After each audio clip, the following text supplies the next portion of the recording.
Looking for a one-day tour near Manila? Hindi ka maniniwala na this relaxing river getaway is only around 2 hours away from Manila. Today, samahan niyo kami as we spend a budget-friendly family day trip sa less than 1,000 pesos, excluding gas. We visited Canyacan River in Norsagaray, Bulacan, a simple but relaxing spot perfect for family outings, barkada bonding, and quick weekends escape. Pagdating namin, mapapansin agad na dikit-dikit ang mga cottages. Beside the river kaya lively at masaya ang paligid. At halos bawat cottage may sariling karaoke kaya rinig mo talaga ang kantahan everywhere.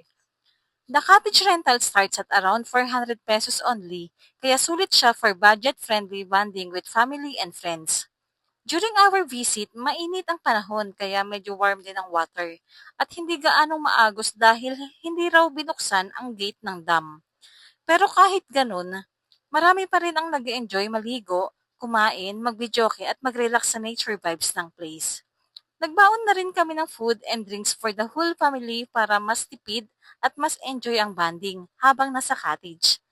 It's not a luxury destination, but it's a nice place to unwind and escape the city kahit sandali lang.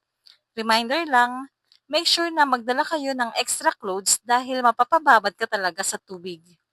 If you're searching for an affordable nature trip near Manila, Canyacan River in Bulacan is one of the places you can visit. Here's the breakdown of our expenses for the whole family.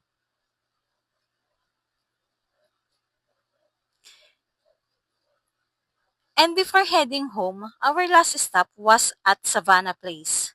But that's for the next vlog, so don't forget to subscribe, like, and share, and click the notification bell para updated kayo sa mga next videos namin.